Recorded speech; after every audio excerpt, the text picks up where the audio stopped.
ताजमहल तक पहुंचा यमुना का पानी।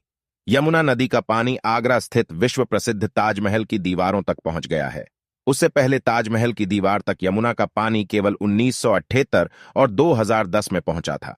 अधिकारियों के अनुसार यमुना का जलस्तर 499 फीट के मध्यम बाढ़ स्तर को पार कर गया है।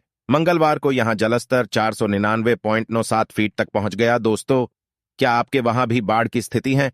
कमेंट में बताएं और फैक्ट नॉलेज फाइल को सब्सक्राइब करें।